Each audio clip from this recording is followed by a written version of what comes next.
Welcome back to the Adventure Racing World Championships here in Portugal. It's day 1 of 5 and the teams have already endured a tricky canyoning section.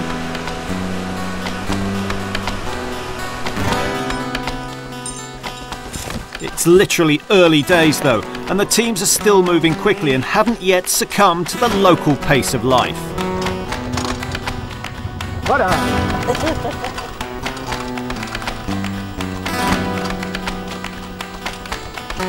After running pretty much all day, the teams are at the run-bike transition at Esparao. After 45 kilometres on foot, the top contenders are still close, but only 18 teams have all the checkpoints up to now. Most already having to skip checkpoints in order to make it here before the cut-off time. The transition areas are an opportunity to stock up with the right supplies for the stage ahead. Their equipment can only be accessed in these transition periods, but perhaps more importantly, teams need to use this time to plan their route and strategy. It's the end of the first day, and next up is an all-night bike ride with almost 6,000 metres of vertical climbing, enough to put you 1,000 metres above Europe's highest peaks.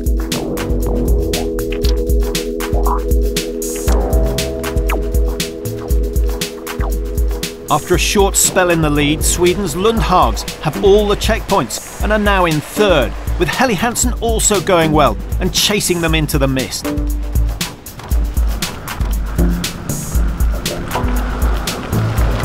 quite eerie up here. Yeah, windy, bit chilly, eerie.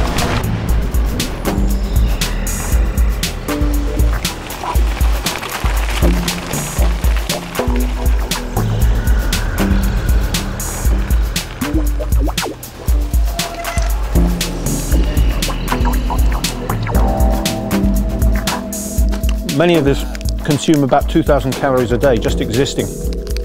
These athletes here on the World Championships are using 15,000 as they're racing 24 hours non-stop. To replace that, they've got to eat the equivalent of 60 muesli bars, a task that's just about impossible.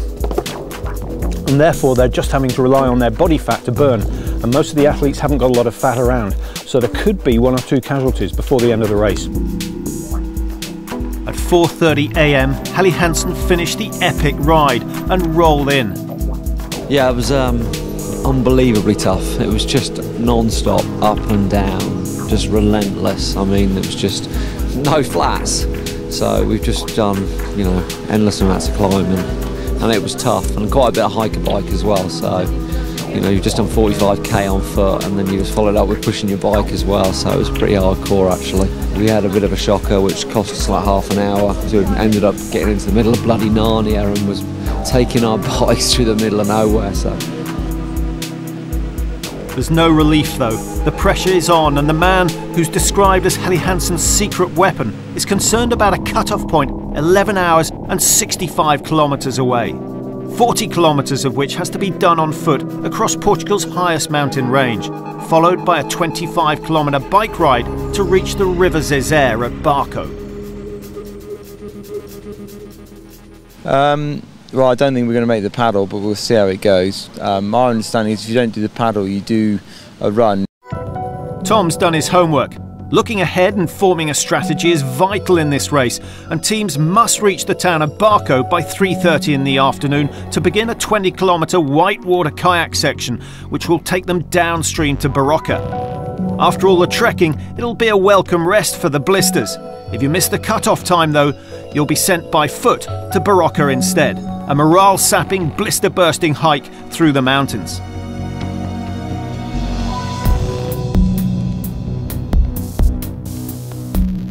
That is some way off for everyone. And at the moment, Nike are leading on the slopes of Portugal's highest mountain range, with a high point of over 1,600 metres. It's a beautiful setting, but for anyone who wants to make that cut-off for the kayak stage, there's little time to appreciate it. Nike and Orion are determined, but after a tough night chasing, the Kiwis are looking a little less sprightly. It was a bit drowsy just leaving the last transition, but it's been okay. Did you get cold up on the top? Yeah, you'd overheat on the uphills and freeze on the downhills, but it wasn't too bad.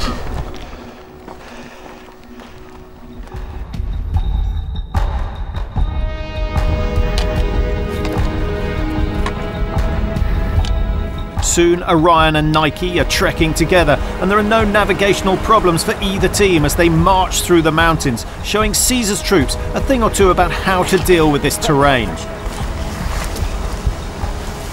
Not far behind, the French Cascais are also going well.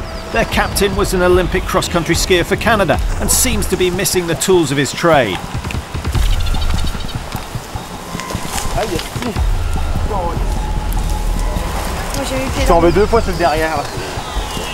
You don't need a degree in languages to understand that one.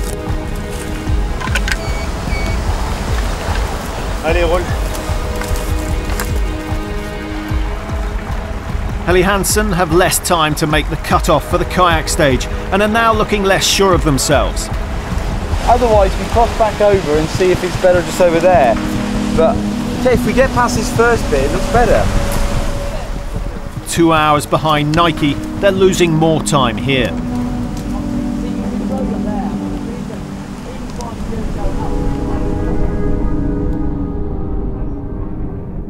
The Brits need a break, but Nike's pressure is relentless, and together with Orion, they're setting a hard pace on the second day to make that cut-off. Long and hard and cold and tiring. We want to sleep here, but we can't now.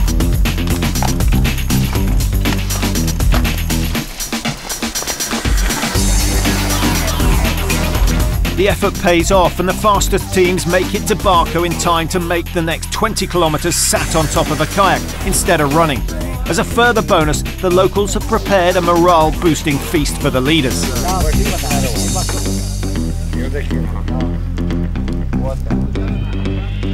Full of high spirits and local livestock, they take to the water. Just made the checkpoint, how important is it? Could be the race.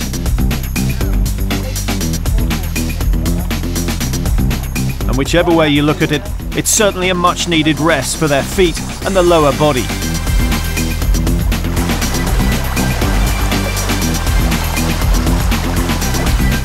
By the time Helly Hensen reach Barco, they've not only missed the Barbie, but the cut-off time as well.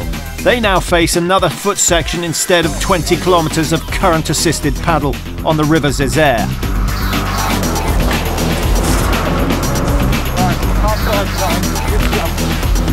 We'd rather be paddling than doing this.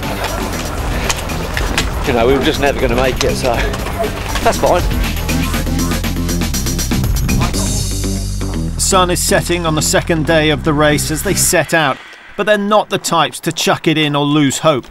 So Helly Hensen crack on, while those who are completing the stage with their feet up are not finding it quite as straightforward as they thought.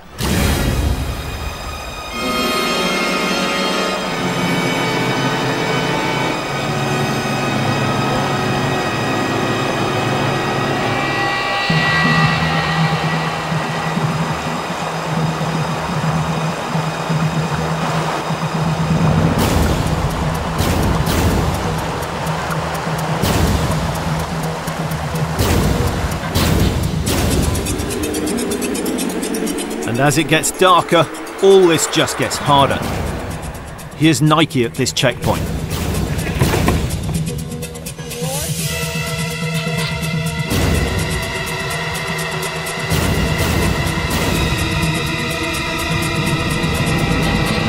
Whichever way you arrive at Barocca, the transition and resupply point here will be a welcome sight for all teams.